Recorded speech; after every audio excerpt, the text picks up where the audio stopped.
सत श्री अकाल। Global Punjab TV वेख रहे सारे दर्शकों का स्वागत। मैं जतिंद्र कौर। स्पैशल रिपोर्ट विच अज गल करांगे सांझे सिविल कोड ते प्रधानमंत्री नरेंद्र मोदी वालों कीती टिप्पणी तो बाद शुरू होए सियासी टकराव दी। साल 2024 दीआं लोक सभा चोणां तो पहला प्रधानमंत्री नरेंद्र मोदी ने एक बार मुड़ तो यूनीफॉर्म सिविल कोड का मुद्दा उठाया। प्रधानमंत्री ने कहा कि एक देश एक ही कानून, दो कानून किवें? एक ही कानून देश विच लागू होना चाहिए है। जिवें प्रधानमंत्री ने यह बयान दिता तां सियासत उवें ही गरमा गई। धार्मिक जथेबंदियां दे वल्लों विरोध भी किया गया कि देश दे विच वख-वख धर्मां, भाषावां, सभ्याचार वाले लोग रहिंदे ने, सब नूं इक्को धागे दे विच किवें बन्निया जा सकदा है। चर्चा यह भी छिड़ी हुई है कि जेकर एक कोड देश दे विच लागू हो जाता है तां घट गिणतियां ते कबायली भाईचारे ते इसदा मारू असर पवेगा। कांग्रेस ते बीजेपी दे विचकार तकरार लगातार जारी सी ते इसे तकरार दे विचाले ही आम आदमी पार्टी ने समर्थन दे दिता कि संविधान दे मुताबिक तां सांझा सिविल कोड सही है, लागू होना चाहिए ते अकाली दल दे वल्लों विरोध किया गया। जदों तो केंद्र दे विच बीजेपी दी सरकार आई है तां अजिहे बयान समय-समय ते सामने आए ने कि एक देश एक टैक्स, जिस तो बाद जीएसटी होंद विच आया ते पूरे मुल्क दे विच इक्को टैक्स होना चाहिए है। फिर एक देश एक भाषा दी गल चली। हालांकि इसका विरोध भी काफ़ी होया कि खेतरी भाषावां दी होंद ना खत्म की जाए। हर खेतर दी अपनी वक्खो वक्खरी भाषा हुंदी है, जिवें पंजाब दी पंजाबी भाषा है ते वख-वख खेतरां दीआं अपणियां भाषावां ने। इस तो पहला एनआरसी ते फिर CAA ते चर्चा काफ़ी हुई। हुण मुड़ सांझे सिविल कोड ते चर्चा छिड़ गई। सब तो पहला सरल भाषा दे विच समझदे हां कि आखिर यूनीफॉर्म सिविल कोड है कि सिखां दे घट गिणतियां दे लई माहर इस नूं खतरनाक क्यों दसदे ने। यह भी वड्डा सवाल है कि एक मुल्क एक कानून की आड़ विच किस दे हक्कां ते डाका मारिया जा रहा है ते जेकर एक कानून देश दे विच लागू हो जाता है तां घट गिणतियां ते इसका असर किवें पवेगा। इह सब वेखदे इस खास रिपोर्ट जरिए।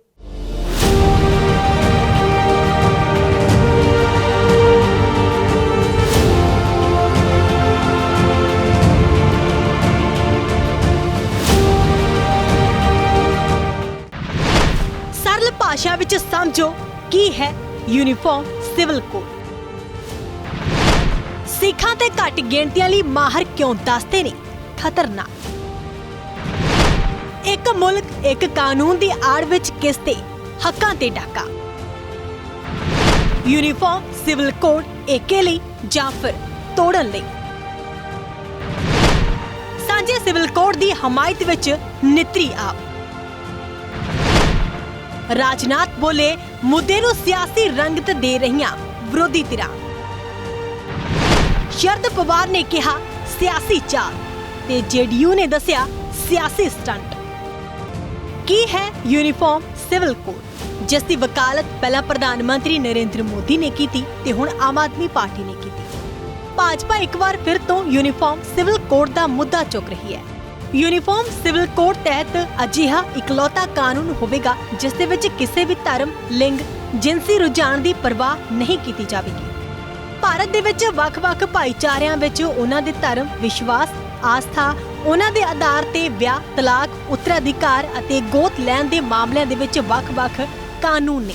हालांकि देश की आज़ादी तो बाद ही यूनीफॉर्म सिविल कोड जां समान नागरिकता कोड की मंग की जाती रही है। इसे दे तहत अजिहा इकलौता कानून होवेगा जिस दे विच किसी भी धर्म, लिंग, जिनसी रुझान की परवाह नहीं की जाएगी। लॉ कमीशन ने भी इस महीने के शुरू में राजनीतिक तौर पर संवेदनशील ते इस मुद्दे ते जनतक अते मानता प्राप्त धार्मिक संगठनां समेत सारे पक्षां तो सुझाव मंगे ने। दरअसल इसकी हुण शुरुआत किवें हुई? प्रधानमंत्री नरेंद्र मोदी मध्य प्रदेश विच बीजेपी दी मेरा बूथ सबसे मजबूत मुहिम के तहत मंगलवार नूं पार्टी वर्करां नूं संबोधन कर रहे सन। इस दौरान ही पीएम ने कहा यूनीफॉर्म सिविल कोड के नाम ते अजिहे लोकां नूं भड़काउण दा काम कीता जा रहा है। तुसीं मैनूं दसो, एक घर दे विच परिवार दे एक मैंबर लई एक कानून होवे ते दूजे लई दूजा कानून होवे तां की होवेगा? कदे भी चल सकेगा? फिर अजिही दोहरी व्यवस्था नाल घर किवें चल सकेगा? उन्होंने सवाल किया कि जेकर 3 तलाक इस्लाम विच इन्ना लाजमी है तो Indonesia, Qatar, Jordan, Syria, Bangladesh अते पाकिस्तान वर्गे मुल्कां बहु गिणती वाले देशों के इसकी इजाजत क्यों नहीं है? उन्होंने कहा कि सानू याद रखना चाहिए कि भारत का संविधान भी नागरिकों के बराबर के अधिकारों की गल करता है। ਇਹ ਲੋਕ ਸਾਡੇ ਤੇ ਇਲਜ਼ਾਮ ਲਗਾਉਂਦੇ ਨੇ, ਪਰ ਸੱਚਾਈ ਇਹ ਹੈ ਕਿ ਇਹੀ ਲੋਕ ਮੁਸਲਮਾਨ ਕਰਦੇ ਨੇ। ਉਹਨਾਂ ਨੇ ਅੱਗੇ ਕਿਹਾ ਕਿ ਜੇਕਰ ਇਹ ਸਹੀ ਅਰਥਾਂ ਵਿੱਚ ਹਤੈਸ਼ੀ ਹੁੰਦੇ ਤਾਂ ਜ਼ਿਆਦਾਤਰ ਪਰਿਵਾਰ ਅਤੇ ਮੇਰੇ ਮੁਸਲਿਮ ਭੈਣ ਭਰਾ ਪੜ੍ਹਾਈ ਵਿੱਚ ਪਿੱਛੇ ਨਾ ਰਹਿੰਦੇ, ਰੁਜ਼ਗਾਰ ਵਿੱਚ ਪਿੱਛੇ ਨਾ ਰਹਿੰਦੇ, ਮੁਸੀਬਤ ਦੀ ਜ਼ਿੰਦਗੀ ਜਿਉਣ ਦੇ ਲਈ ਮਜਬੂਰ ਨਾ ਹੁੰਦੇ। ਪੀਐਮ ਮੋਦੀ ਨੇ ਅੱਗੇ ਕਿਹਾ, ਸੁਪਰੀਮ ਕੋਰਟ ਨੇ ਵਾਰ-ਵਾਰ ਕਿਹਾ, ਸੁਪਰੀਮ ਕੋਰਟ ਡੰਡਾ ਮਾਰਦੀ ਹੈ, ਕਹਿੰਦੀ ਹੈ ਕਾਮਨ ਸਿਵਲ ਕੋਡ ਲਿਆਓ, ਪਰ ਇਹ ਵੋਟ ਬੈਂਕ ਦੇ ਭੁੱਖੇ ਲੋਕ ਇਸ ਵਿੱਚ ਰੁਕਾਵਟ ਪਾ ਰਹੇ ਨੇ। ਪਰ ਭਾਜਪਾ ਸਬਕਾ ਸਾਥ ਸਬਕਾ ਵਿਕਾਸ ਦੀ ਭਾਵਨਾ ਦੇ ਨਾਲ ਕੰਮ ਕਰ ਰਹੀ ਹੈ। ਜਿਹੜੇ ਲੋਕ ਤੀਜੇ ਤਲਾਕ ਦੀ ਵਕਾਲਤ ਕਰਦੇ ਨੇ ਉਹ ਵੋਟ ਬੈਂਕ ਦੇ ਭੁੱਖੇ ਨੇ ਅਤੇ ਮੁਸਲਮਾਨ ਧੀਆਂ ਦੇ ਨਾਲ ਘੋਰ ਬੇਇਨਸਾਫੀ ਕਰ ਰਹੇ ਨੇ। 3 ਤਲਾਕ ਨਾ ਸਿਰਫ ਔਰਤਾਂ ਲਈ ਚਿੰਤਾ ਦਾ ਵਿਸ਼ਾ ਹੈ, ਸਗੋਂ ਇਹ ਪੂਰੇ ਪਰਿਵਾਰ ਨੂੰ ਖਤਮ कर ਦਿੰਦਾ है। सिविल कोड के नाम पर ऐसे लोगों को भड़काने का काम हो रहा है। आप मुझे बताइए, एक घर में परिवार के एक सदस्य के लिए एक कानून हो, परिवार के दूसरे सदस्य के लिए दूसरा कानून हो, तो क्या वो घर चल पाएगा? क्या कभी भी चल पाएगा क्या? फिर ऐसी दोहरी व्यवस्था से देश कैसे चल पाएगा? हमें याद रखना है कि भारत के संविधान में भी नागरिकों के समान अधिकार की बात कही गई है। आम आदमी पार्टी ने यूनीफॉर्म सिविल कोड ਨੂੰ सिद्धांतक समर्थन दिता है। आम आदमी पार्टी ਦੇ ਆਗੂ ਸੰਦੀਪ ਪਾਠਕ ਨੇ ਕਿਹਾ, ਅਸੀਂ यूनीफॉर्म सिविल कोड ਦਾ सिद्धांतक तौर ਤੇ ਸਮਰਥਨ ਕਰਦੇ ਹਾਂ। ਇਹ ਮਸਲਾ ਕਿਉਂਕਿ ਵੱਖ-ਵੱਖ ਧਰਮਾਂ ਤੇ ਫਿਰਕਿਆਂ ਨਾਲ ਜੁੜਿਆ ਹੋਇਆ ਹੈ, ਇਸ ਲਈ ਇਸ ਕੋਡ ਬਾਰੇ ਸਾਰੇ ਧਰਮਾਂ ਤੇ ਸਿਆਸੀ ਪਾਰਟੀਆਂ ਦੀ ਸਹਿਮਤੀ ਦੀ ਜ਼ਰੂਰਤ ਹੈ। ਉਧਰ ਆਮ ਆਦਮੀ ਪਾਰਟੀ ਪੰਜਾਬ ਦੇ ਮੁੱਖ ਬੁਲਾਰੇ ਮਾਲਵਿੰਦਰ ਸਿੰਘ ਕੰਗ ਨੇ ਕਿਹਾ ਕਿ ਸੰਵਿਧਾਨ ਦੀ ਧਾਰਾ 44 ਵਿੱਚ ਸਾਂਝੇ ਸਿਵਲ ਕੋਡ ਦੀ ਵਿਵਸਥਾ ਹੈ, ਇਸ ਲਈ ਅਸੀਂ ਵੀ ਸਿਧਾਂਤਕ ਤੌਰ ਤੇ ਇਸ ਦੀ ਹਮਾਇਤ ਕਰਦੇ ਹਾਂ। ਉਹਨਾਂ ਨੇ ਕਿਹਾ ਕਿ ਦੇਸ਼ ਵਿੱਚ ਸਾਰੇ ਧਰਮਾਂ ਦੇ ਲੋਕ ਰਹਿੰਦੇ ਨੇ, ਸਾਰੇ ਧਰਮਾਂ ਦੇ ਵੱਖ-ਵੱਖ ਧਾਰਮਿਕ ਰੀਤੀ ਰਿਵਾਜ ਤੇ ਕਾਨੂੰਨ ਨੇ, ਇਸ ਲਈ ਕੇਂਦਰ ਸਰਕਾਰ ਨੂੰ ਸਾਰੇ ਧਰਮਾਂ ਅਤੇ ਰਾਜਾਂ ਦੇ ਨੁਮਾਇੰਦਿਆਂ ਦੀ ਰਾਏ ਦੇ ਨਾਲ ਹੀ ਸਾਂਝਾ ਸਿਵਲ ਕੋਡ ਲਾਗੂ ਕਰਨਾ ਚਾਹੀਦਾ ਹੈ। ਮਾਲਵਿੰਦਰ ਕੰਗ ਨੇ ਕਿਹਾ ਕਿ ਆਨੰਦ ਕਾਰਜ ਐਕਟ ਅਤੇ ਦੂਜੇ ਧਰਮਾਂ ਦੇ ਧਾਰਮਿਕ ਰੀਤੀ ਰਿਵਾਜਾਂ ਦਾ ਸਤਿਕਾਰ ਕੀਤਾ ਜਾਣਾ ਚਾਹੀਦਾ ਹੈ। ਦੇਸ਼ ਵਿੱਚ ਸਾਰੇ ਧਰਮਾਂ ਨੂੰ ਬਰਾਬਰ ਅਧਿਕਾਰ ਤੇ ਨਿਆਂ ਮਿਲਣਾ ਚਾਹੀਦਾ ਹੈ। ਉਹਨਾਂ ਨੇ ਕਿਹਾ ਕਿ ਆਪ ਨੇ ਦਿੱਲੀ ਵਿੱਚ ਆਨੰਦ ਕਾਰਜ ਐਕਟ ਲਾਗੂ ਕਰ ਦਿੱਤਾ, ਜਲਦ ਹੀ ਇਸ ਐਕਟ ਨੂੰ ਪੰਜਾਬ ਵਿੱਚ ਵੀ लागू किया जाएगा। देखिए, सैद्धांतिक रूप से हम इसके समर्थन में हैं। आर्टिकल 44 भी इसका समर्थन करती है कि देश में यूसीसी होनी चाहिए, लेकिन चूंकि यह मुद्दा ऐसा है जिसमें कि सभी धर्म संप्रदाय से जुड़ा हुआ है, इसलिए हम ये चाहते हैं कि इस मुद्दे के लिए वाइडर कंसल्टेशन हो, लार्ज स्केल पर बातचीत हो सभी धर्म से, सभी संप्रदाय से, सभी राजनीतिक दलों से। कुछ मुद्दे ऐसे होते हैं जो आने वाले समय पर आप रिवर्स नहीं कर सकते, कुछ मुद्दे ऐसे होते हैं जो देश के लिए बहुत मूलभूत होते हैं। ऐसे मूलभूत मुद्दों पर अथॉरिटेरियन तरीके से जाना वो ठीक नहीं होगा, तो वाइडर कंसल्टेशन की ज़रूरत है। सबसे बातचीत करके कंसेंसस बिल्ड करनी चाहिए इस पर, ये हमारा मानना है।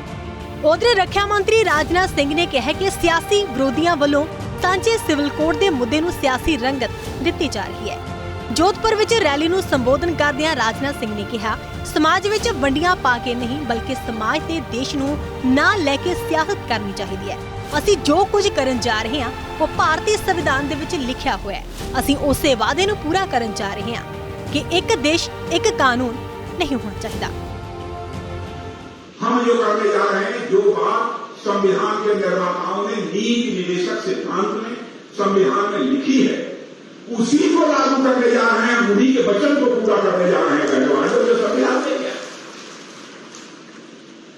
क्यों हमारी को लागू करें? क्या वो पंडित जवाहरलाल नेहरू ने, क्या वो संविधान सभा में सरदार वल्लभ भाई पटेल ने, क्या बाबा साहब भीमराव अम्बेडकर ने, क्यों मोदी जी को आक्षेप किया जाता है?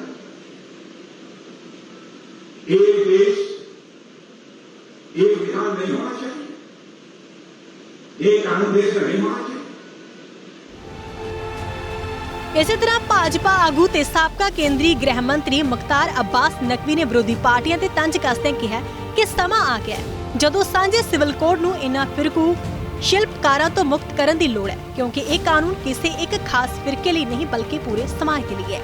इस दौरान ही एनसीपी आगू शरद पवार बोले, सांझे सिविल कोड नाल जुड़िया मसला सियासी चाल है, अजिहे फैसले काली विच नहीं लेने चाहिए। एनसीपी के कार्यकारी प्रधान प्रफुल्ल पटेल ने कहा, असीं सांझे सिविल कोड का ना हमायत ते ना ही विरोध किया है। असीं तां सिर्फ इन्नी गल आख रहे हैं कि अजिहे वड्डे फैसले काली विच नहीं ले जाने चाहिए।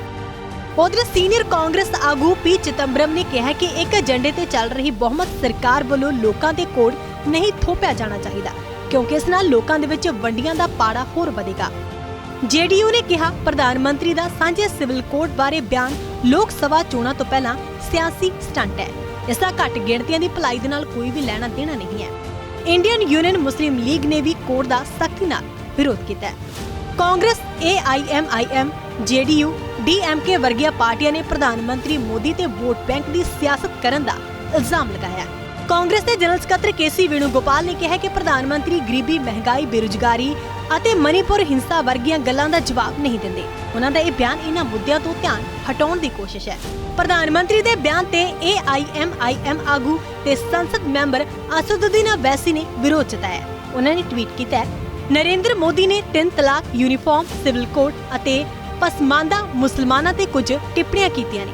ਲੱਗਦਾ ਹੈ ਕਿ ਮੋਦੀ ਜੀ ਓਬਾਮਾ ਦੀ ਸਲਾਹ ਨੂੰ ਠੀਕ ਤਰ੍ਹਾਂ ਨਾਲ ਨਹੀਂ ਸਮਝ ਸਕੇ। ਉਹਨਾਂ ਨੇ ਅੱਗੇ ਕਿਹਾ ਕਿ ਮੋਦੀ ਜੀ ਇਹ ਦੱਸੋ ਕਿ ਕੀ ਤੁਸੀਂ ਹਿੰਦੂ ਅਣਵੰਡੇ ਪਰਿਵਾਰ ਨੂੰ ਖਤਮ ਕਰੋਗੇ। ਇਸੇ ਕਾਰਨ ਦੇਸ਼ ਨੂੰ ਹਰ ਸਾਲ 3064 ਕਰੋੜ ਰੁਪਏ ਦਾ ਨੁਕਸਾਨ ਹੋ ਰਿਹਾ ਹੈ। ਆਰਜੇਡੀ ਦੇ ਸੰਸਦ ਮੈਂਬਰ ਮਨੋਜ ਝਾ ਨੇ PM ਮੋਦੀ ਦੇ ਇਸ ਬਿਆਨ ਤੇ ਪ੍ਰਤੀਕਿਰਿਆ ਦਿੰਦੇ ਹੋਏ ਕਿਹਾ ਕਿ PM ਮੋਦੀ ਇਨੀ ਦਿਨੀ ਥੋੜੇ ਬੇਚੈਨ ਹੋ ਰਹੇ ਨੇ। ਉਹਨਾਂ ਨੂੰ यूनिफॉर्म सिविल कोड ਨੂੰ ਗੰਭੀਰਤਾ ਨਾਲ ਪੜ੍ਹਨਾ ਚਾਹੀਦਾ ਹੈ। ਇਹ ਬਹੁਤ ਜ਼ਰੂਰੀ ਹੈ ਕਿ PM यूनिफॉर्म सिविल कोड ਤੇ 21ਵੇਂ ਵਿਧੀ ਆਯੋਗ ਦੀ ਰਿਪੋਰਟ ਪੜ੍ਹਨ। ਉਹਨਾਂ ਨੂੰ ਸੰਵਿਧਾਨ ਸਭਾ ਦੀ ਬਹਿਸ ਵੀ ਪੜ੍ਹਨੀ ਚਾਹੀਦੀ ਹੈ। ਇਸੇ ਤਰ੍ਹਾਂ ਕਾਂਗਰਸ ਨੇਤਾ ਤਾਰਿਕ ਅਨਵਰ ਨੇ ਪ੍ਰਧਾਨ ਮੰਤਰੀ ਦੇ ਬਿਆਨ ਤੇ ਕਿਹਾ, ਪ੍ਰਧਾਨ ਮੰਤਰੀ ਖੁਦ ਵੋਟ ਬੈਂਕ ਦੀ ਸਿਆਸਤ ਕਰ ਰਹੇ ਨੇ। ਜੇਕਰ यूनिफॉर्म सिविल कोड ਲਾਗੂ ਕਰਨਾ ਹੁੰਦਾ ਤਾਂ ਉਹ 9 ਸਾਲ ਤੋਂ ਸਰਕਾਰ ਵਿੱਚ ਨੇ, ਪਹਿਲਾਂ ਵੀ ਕਰ ਸਕਦੇ ਸੀ। ਚੋਣਾਂ ਆਉਂਦੇ ਹੀ ਉਹਨਾਂ ਨੂੰ ਇਹ ਸਾਰੀਆਂ ਗੱਲਾਂ ਯਾਦ ਆ ਜਾਂਦੀਆਂ ਨੇ। ਜਿੱਥੇ ਵਿਰੋਧੀ ਪਾਰਟੀਆਂ ਦੇ ਵੱਲੋਂ ਸਿਵਲ ਕੋਡ ਦਾ ਵਿਰੋਧ ਕੀਤਾ ਜਾ ਰਿਹਾ ਹੈ, ਉੱਥੇ ਹੀ ਸ਼੍ਰੋਮਣੀ ਅਕਾਲੀ ਦਲ ਦੇ ਵੱਲੋਂ ਵੀ ਇਸ ਕੋਡ ਦਾ ਭਾਰੀ ਵਿਰੋਧ ਕੀਤਾ ਗਿਆ ਹੈ। ਅਕਾਲੀ ਦਲ ਦਾ ਕਹਿਣਾ ਹੈ ਕਿ ਜੇਕਰ ਦੇਸ਼ ਦੇ ਵਿੱਚ ਇਹ ਕਾਨੂੰਨ ਲਾਗੂ ਹੋ ਜਾਂਦਾ ਹੈ ਤਾਂ ਘੱਟ ਗਿਣਤੀਆਂ ਤੇ ਮਾਰੂ ਅਸਰ ਇਸ ਦਾ ਪਵੇਗਾ। ਸੀਨੀਅਰ ਅਕਾਲੀ ਆਗੂ ਡਾਕਟਰ ਦਲਜੀਤ ਸਿੰਘ ਚੀਮਾ ਨੇ ਕਿਹਾ ਕਿ ਅਕਾਲੀ ਦਲ ਨੇ ਹਮੇਸ਼ਾ ਹੀ ਸਾਰੇ ਦੇਸ਼ ਵਿੱਚ ਸਾਂਝਾ ਸਿਵਲ ਕੋਡ ਲਾਗੂ ਕਰਨ ਦਾ ਵਿਰੋਧ ਕੀਤਾ ਹੈ। ਦੇਖੋ, ਅਸੀਂ ਖੁੱਲ੍ਹ ਕੇ ਇਹਦੇ ਖਿਲਾਫ ਜਿਹੜੀ ਹੈ ਵਿਸਤਾਰ ਦੇ ਵਿੱਚ ਆਪਣੀ ਰਾਏ ਜਿਹੜੀ ਆ ਉਹ ਬਣਾ ਕੇ ਭੇਜਾਂਗੇ, ਕਿਉਂਕਿ ਮਾਈਨੋਰਟੀਜ਼ ਦੇ ਰਾਈਟਸ ਦਾ ਮਸਲਾ। ਇਸ ਕਰਕੇ ਅਕਾਲੀ ਦਲ ਹਮੇਸ਼ਾ ਹੀ ਘੱਟ ਗਿਣਤੀਆਂ ਦੇ ਹੱਕਾਂ ਵਾਸਤੇ ਸੰਘਰਸ਼ ਕਰਦਾ ਰਿਹਾ। ਇਸ ਕਰਕੇ ਅਸੀਂ ਦੇਸ਼ ਦੀ ਸਰਕਾਰ ਨੂੰ, ਲਾ ਕਮਿਸ਼ਨ ਨੂੰ, ਜੋ ਸਾਡੀ ਵਾਜਬ ਰਾਏ ਹੈ, ਅਸੀਂ ਦੇਸ਼ ਦੇ ਹਿੱਤ ਦੇ ਵਿੱਚ ਜਿਹੜੀ ਰਾਏ ਆ ਉਹ ਅਸੀਂ ਜਿਹੜੀ ਆ ਬੜੇ ਵਿਸਤਾਰ ਦੇ ਵਿੱਚ ਆਪਣੀ ਪਾਰਟੀ ਦੀ ਮੀਟਿੰਗ ਕਰਕੇ ਵਿਸਤਾਰ ਸੇ ਲਿਖ ਕੇ ਭੇਜਾਂਗੇ। ਤੁਸੀਂ ਮੰਨਦੇ ਹੋ ਕਿ ਇਹ ਪੱਖ 'ਚ ਨਹੀਂ ਹੋ, ਮਤਲਬ ਇਸ ਦੇ ਅਪੋਜ਼ ਨਹੀਂ, ਅਸੀਂ ਇਹਦੇ ਹੱਕ 'ਚ ਨਹੀਂ ਹੈ। ਮੈਂ ਤਾਂ ਕਲੀਅਰ ਕੱਟ ਕਿਹਾ। ਉਥੇ ਹੀ ਦੂਜੇ ਪਾਸੇ ਸ਼੍ਰੋਮਣੀ ਗੁਰਦੁਆਰਾ ਪ੍ਰਬੰਧਕ ਕਮੇਟੀ ਦੇ ਪ੍ਰਧਾਨ ਹਰਜਿੰਦਰ ਸਿੰਘ ਧਾਮੀ ਦੇ ਵੱਲੋਂ ਵੀ ਸਿਵਲ ਕੋਡ ਨੂੰ ਲੈ ਕੇ ਵੱਡਾ ਬਿਆਨ ਦਿੱਤਾ ਗਿਆ। ਉਹਨਾਂ ਦਾ ਕਹਿਣਾ ਹੈ ਕਿ ਸਿੱਖ ਕੌਮ ਤੇ ਕੋਈ ਵੀ ਕਾਨੂੰਨ ਲਾਗੂ ਨਹੀਂ ਹੁੰਦਾ।